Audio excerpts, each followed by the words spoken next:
నమస్తే అండి. ఈరోజు ఓన్ వాయిస్‌తో నేను మీ ముందుకు ఎందుకొచ్చానంటే, కొంతమంది మీడియేటర్లు నాకు ఫోన్లు చేసి మీడియేటర్‌గా మేము చేస్తున్నామని చెప్పమనన్నారు.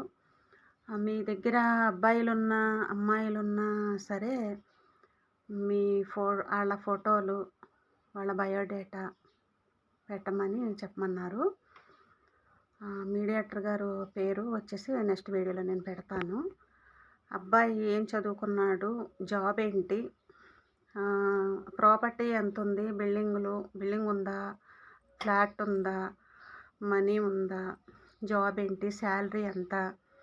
అనేది తెలుసుకోమన్నారు. మొత్తం మ్యాటర్ అయితే పెట్టమన్నారు. అదే బయోడేటా అంటే మ్యాటర్ పెట్టమన్నారు. అబ్బాయి ఏజు, ఏం చదువుకున్నాడు, క్యాస్ట్ మొత్తం అంతా పెట్టాలి.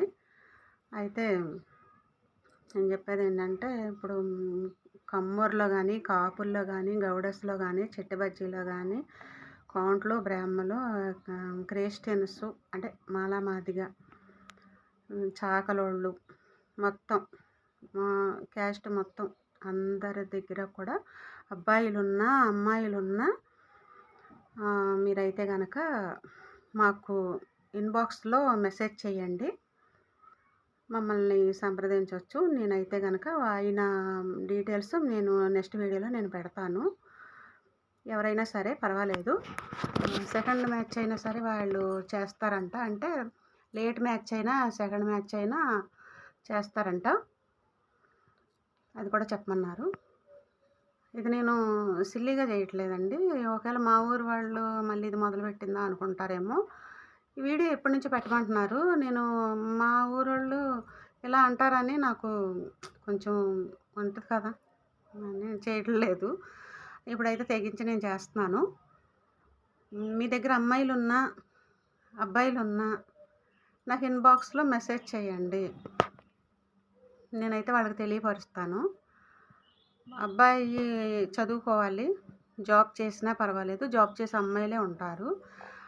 ఫస్ట్ మీరు అమ్మాయిని అందుకోండి. మన ఊర్లో కనుక అయితే అమ్మాయిని ఇక్కడ అందుకోండి. మీకు నమ్మకం కుదిరినాక అప్పుడు ఇక్కడ పిల్లని వేరే చోట మీరు చేసుకోవచ్చు. అంటే మీరు అన్నీ ఆలోచించుకోకుండా చెయ్యరు కదా! అటు 7 తరాలు, ఇటు 7 తరాలు చూసుకుని పిల్లనిచ్చుకోవటం అనేది మనకు ఉంటుంది కదా మన సంప్రదాయం. అలాగే మీరు వెళ్తారు, మీడియేటర్ గారిని రమ్మంటే ఇక్కడికి వస్తారు. ఆయన మాట్లాడతారు మీతోటి. ఇప్పుడు ఆయన చూసే సంబంధాలన్నీ కూడా రిచ్చు. అంటే జాబ్ చేసేయి ఎక్కువ చూస్తున్నారు. అలాగే ఇక్కడ కూడా చదువుకున్న అమ్మాయిలు, చదువుకున్న అబ్బాయిలు. ఒకవేళ పామాయిల్ తోటలున్నా, వ్యవసాయాలైనా సరే వాళ్ళకి ఎంత ఆస్తుంది, ప్రాపర్టీ ఏంటనేది మొత్తం అంతా డీటెయిల్స్‌గా అడగమన్నారు. అబ్బాయిలున్నా, అమ్మాయిలున్నా ప్లీజ్ ఏమనుకోకండి వీడియో పెట్టానని. ఎప్పటినుంచో అడుగుతున్నారని ఇప్పుడు పెట్టాను నేను ఇది. దయచేసి నా గురించి అయితే మన ఊర్లో ఏమనుకోవద్దు. ఇది నేను సీరియస్‌గానే పెడుతున్నాను. నాకు ఇన్బాక్స్లో మెసేజ్ చేయండి. తెలుగులో చేయండి, నాకు ఇంగ్లీష్ రాదు. ఓకేనండి.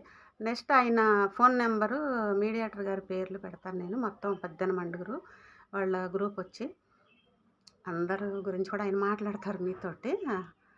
సరే ఓకే అండి. Thank you.